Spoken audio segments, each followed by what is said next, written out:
हैं प्रायिकता पे कुछ क्वेश्चन स्टार्ट करेंगे, जिसकी थ्योरी हमने पीछे आपको बता दी है। इससे थ्योरी भी क्लियर हो जाएगी आपकी और क्वेश्चन भी होंगे। तो देखिएगा पहला क्वेश्चन क्या कहता है, यदि प्रोबेबिलिटी ऑफ इवेंट किसी घटना के घटित होने की प्रायिकता 0.15 है तो ना होने की क्या होगी, पीई नहीं। हमने आपको सिखाया था होने की प्लस ना होने की प्रायिकता बराबर 1 होती है।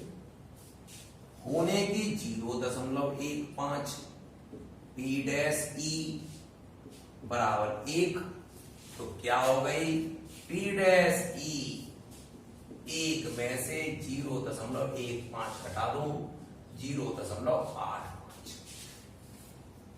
ना होने की प्रायिकता यह है। अगला क्वेश्चन कहता है यदि एक पासे को उछाला जाता है तो विषम या 5 से कम अंक आने की प्रायिकता। देखिएगा नंबर ऑफ सैंपल स्पेस आपके पास, पहले सैंपल स्पेस लिख के देख लेते हैं। सैंपल स्पेस क्या क्या होगा, 1 2 3 4 5 6 और नंबर ऑफ सैंपल स्पेस कितने हो गए, 6। अब आपसे कहता क्या है, इवेंट क्या कहना चाह रहा है वो, विषम अंक हो या 5 से कम। विषम हो 1 3 5 हो गए विषम हो, या 5 से कम हो। 5 से जब कम होगा तो 1 3 तो आ चुका, 5 से कम 2 और 4 भी तो है। उसने बोला विषम अंक, मैंने पहले विषम अंक लिख दिए जितने थे उसमें। फिर वो कहता है 5 से कम। अब 5 से कम में ये सब 5 से कम है, लेकिन उसमें ये 1 और 3 शामिल हो चुका है, तो क्या रह गया 2 और 4। तो नंबर ऑफ इवेंट कितने हो गए, नंबर ऑफ इवेंट हो गए आपके पास 1 2 3 4 5। तो प्रोबेबिलिटी ऑफ इवेंट कितनी हो गई, नंबर ऑफ इवेंट 5 बटे नंबर ऑफ सैंपल स्पेस 6। तीसरा क्वेश्चन देखते हैं, यदि एक साथ 2 पासों को उछाला जाता है तो उन अंकों की प्रायिकता क्या होगी जिसका योग 8 हो। आपको बताया गया कि जब 2 पासे होते हैं तो सैंपल स्पेस जो होता है वो 36 होता है। अब आपको इवेंट निकालने जिसका योग 8 हो। अब 8 आने का तरीका, यदि मैं पहले पे 1 बनाऊं तो आप कहेंगे दूसरे पे 7, जबकि 5 पे 7 होता नहीं है। तो इसका मतलब पहले 5 में सबसे छोटा अंक कितना सकता है, 2, तो दूसरे पे होगा 6। अब 6,2 आप पलट के भी लिख लो तुरंत। फिर पहले पर 3 तो दूसरे पे 5, पहले पे 5 तो दूसरे पे 3, फिर 4,4। अब इससे बड़ा हो नहीं सकता, बस ये हो गए। अब नंबर ऑफ इवेंट कितने हो गए, 1 2 3 4 5। तो प्रोबेबिलिटी ऑफ इवेंट कितनी आ गई, 5 1 2 3 4 5 5 बटे 36। चौथा क्वेश्चन क्या कहता है, एक घटना के घटित होने की प्रायिकता p है तो ना होने की क्या होगी। आपसे पहले क्वेश्चन पे बात हुई थी, घटना के घटित होना प्लस ना होना बराबर 1 होता है। तो घटित होने की प्रायिकता p, तो ना होने की निकालनी है, p डैश e बराबर 1 माइनस ई पी। इसका मतलब यदि आपको होने की प्रायिकता मालूम है, ना होने की निकालनी हो तो 1 में से घटा दिया जाता है। तो देखिएगा पहले का आंसर D 0.85, दूसरे का आंसर देखिए C है, तीसरे का आंसर आपके पास 5/36 और चौथे का आंसर आपके पास 1 माइनस पी। क्वेश्चन देखेंगे कि किसी किताब की अनुमानित सही प्रश्नों की प्रायिकता, सही की पीई बराबर x/12। यदि अनुमानित गलत प्रश्नों की प्रायिकता, भाई प्रश्न तो या तो सही होंगी या गलत, गलत की प्रायिकता 3/4 है तो x का मान बताओ। आप जानते हैं सही की प्लस गलत की बराबर 1, x/4 12 प्लस 3/4 बराबर 1। इससे आगे आइए, x/4 बराबर 1 माइनस 3/4, x/12 है भाई। अब 4 एकम 4 में से 3 गए, 1/4 क्रॉस मल्टीप्लाई कर लेंगे, x बराबर 3। आप डायरेक्ट करिएगा, इतना लिखना नहीं है आपको दिखाई दिए सही प्लस गलत बराबर 1 होता है। जब 3/4 को इधर ले जाएंगे, 1 में से घटाएंगे तो 1/4 बचेगा। x/12 बराबर 1/4 क्रॉस मल्टीप्लाई, या 4 से 3 बार काट लीजिए और x बराबर कितना आ जाएगा, सीधे 3 आ जाएगा। इस तरीके से करिए आप। मैं तो आपको एक एक चीज लिख के दिखा रहा हूं। यहां देखिए, 1 से 50 तक की संख्याओं, 1 से 50 तक की कुल संख्याएं, तो नंबर ऑफ सैंपल स्पेस कितना है, 50। कह रहा है उनमें से एक टिकट यच्छा रैंडम निकाली जाती है तो 5 के गुणांकों की प्रायिकता। 5 के गुणांक क्या होंगे, इवेंट क्या होंगे, 5, 10, 15, 20 ... 50 तक। यदि आप इसकी गिनती करें, 5 एकम 5 से लेके 50 तक है, 5 ढाई 50, इसका मतलब कितने हैं ये, नंबर ऑफ इवेंट 10।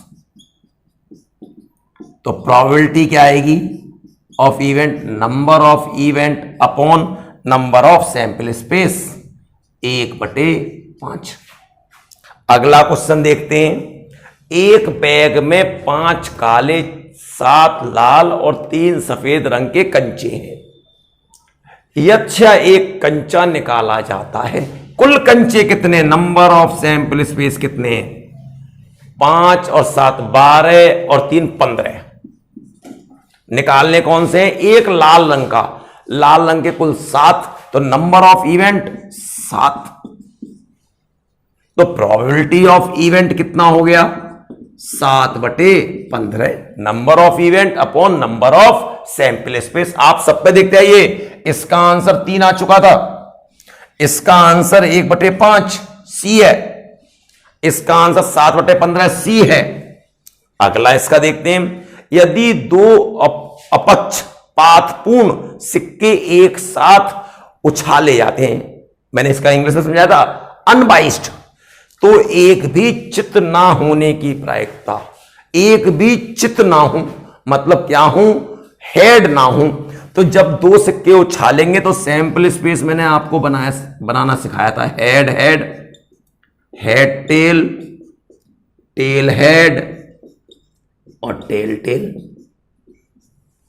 अब एक भी चित ना हो, एक भी चित ना हो तो क्या हो, दोनों के दोनों पट हो, दोनों पट ये रहे, तो इवेंट क्या होगा, नंबर ऑफ इवेंट, खाली इवेंट हो गया आपके पास टी टी। तो प्रोबेबिलिटी क्या होगी, प्रोबेबिलिटी होगी इसकी, प्रोबेबिलिटी ऑफ इवेंट बराबर नंबर ऑफ इवेंट 1 बटे नंबर ऑफ सैंपल स्पेस 1/4। ए इसका आंसर होगा। अगला क्वेश्चन देखते हैं। यदि 2 पासों को एक साथ उछाले जाते हैं, जब 2 पासे उछाले जा रहे हैं तो आपको मालूम है नंबर ऑफ सैंपल स्पेस 36 हो गए। दोनों पासों पर प्राप्त अंकों का योग 9 आने की। अब 9 आने के तरीके देखिए क्या क्या होंगे। पहले पासे पे 3 आ जाए, दूसरे पे 6, 2 नहीं ले सकते क्योंकि 2 लेंगे तो 7 और 7 पासे पे होता नहीं है, 3 6 तो 6 3 भी होगा, 4 5 तो 5 4 भी होगा, और कोई तरीका नहीं है। 4 क्या 5 आएगा, 5 यहां गया, 5 का 6 वो यहां आ रहा है, तो बस ये तरीके हो गए। अब नंबर ऑफ इवेंट कितने हो गए, 1 2 3 4, तो प्रोबेबिलिटी ऑफ इवेंट 4/36 अर्थात 1/9। इसका सी आंसर सही हो गया। अगला देखेंगे आप, अंग्रेजी वर्णमाला के एक स्वर, अंग्रेजी वर्णमाला में कुल 26 अक्षर होते हैं, नंबर ऑफ सैंपल स्पेस 26। अब कहता है एक स्वर आने की, तो स्वर आपने पढ़ रखे A E I O U, 5 स्वर, तो स्वर आने की प्रायिकता 5/26। यह आंसर आ गया इसका बी। अगला क्वेश्चन कहता है एक बैग में 5 लाल गेंदें, रेड कितनी है 5, कुछ नीली गेंदें, मान लिया वो ब्लू गेंदें कितनी है x। यदि नीली गेंद के निकलने की प्रायिकता लाल गेंद निकलने की प्रायिकता की दुगनी है, P नीली गेंद की प्रायिकता लाल गेंद की प्रायिकता की ये दुगनी है, तो इसकी प्रायिकता को दुगना कर दो, बराबर हो जाएगा। दुगनी है तो बैग में नीले रंग की गेंदों की संख्या। अब नीली गेंद निकलने की क्या प्रायिकता होगी, नीली गेंद कितनी है x बटे कुल संख्या 5 + x बराबर 2 गुणा लाल गेंद निकलने की प्रायिकता, लाल गेंद कितनी है 5 बटे कुल गेंद कितनी है 5 + x। 5 + x से 5 + x कट जाएगा, x बराबर 10। अगला क्वेश्चन देखें, निम्न में से प्रायिकता के लिए कौन सा सत्य नहीं है। आपको मालूम है प्रायिकता 0 से लेकर 1 के बीच में होती है, 0 भी हो सकती है। प्रोबेबिलिटी ऑफ इवेंट और कहां तक होती है 1 तक, जिसमें मैंने आपको समझाया था अनिश्चित घटना की 0 और निश्चित घटना की 1, बाकी सब प्रायिकता 0 और 1 के बीच में होती है। प्रायिकता यदि आप देखें PE, इसको बड़े ब्रैकेट में 0-1 लिख सकते हैं, क्लोज्ड इंटरवल है ये। तो यहां पर प्रायिकता देखिए 1/3, ये 1 से छोटा है, 0.1 1 से छोटा है, 3/100% का मतलब 100 का भाग करिए, हटाइए तो 3/100 1 से छोटा है, लेकिन 17/16 1 से बड़ा है। जब इसमें 16 का भाग करेंगे 1 से अधिक बार जाएगा और 1 से अधिक प्रायिकता नहीं हो सकती, इसलिए कौन सा नहीं हो सकता, ये वाला नहीं हो सकता। इसके आगे की बात सुनिएगा, आपको मैंने पीछे थ्योरी में बताया था कि एक सप्ताह में रविवार पढ़ने की प्रायिकता, मैंने वहां आपको सिखाया था चूंकि ये निश्चित घटना है इसलिए प्रायिकता इसकी 1 होगी। फिर मैंने साधारण वर्ष में सिखाया था जो लौंद का महीना, लौंद होता है लीप ईयर, कहीं कहीं शब्द इस्तेमाल कर लिया जाता है ये, तो लीप ईयर और बिना लीप ईयर के जो लीप ईयर ना हो, साधारण वर्ष में मैंने आपको बताया था प्रायिकता, पिछले पार्टों में देखिएगा मैंने ये करा हुआ है कि 1/7 होती है और लीप ईयर में 2/7 होती है। संडे होने की प्रायिकता या मंडे होने की, आप किसी भी एक दिन होने की। अब एक क्वेश्चन आपसे और बोला गया, एक क्वेश्चन ये बोला गया एक पांसे को लुढ़काया गया, अब उस पर 5 या 6 का अंक आने की प्रायिकता। अब एक पांसा है, पांसे पर नंबर ऑफ सैंपल स्पेस हो गए 6, अगर 5 या 6 कोई भी आ जाए, 5 या 6 का मतलब नंबर ऑफ इवेंट 2 हुए, तो 2/6 1/3। तो आप सारे क्वेश्चनों को डायरेक्ट भी सोचना शुरू करेंगे। अगले पार्ट में फिर हम इस पे और क्वेश्चनों को और अच्छे लेवल पे ले चलेंगे धीरे धीरे, तो अच्छी तरह आप प्रैक्टिस कर लें।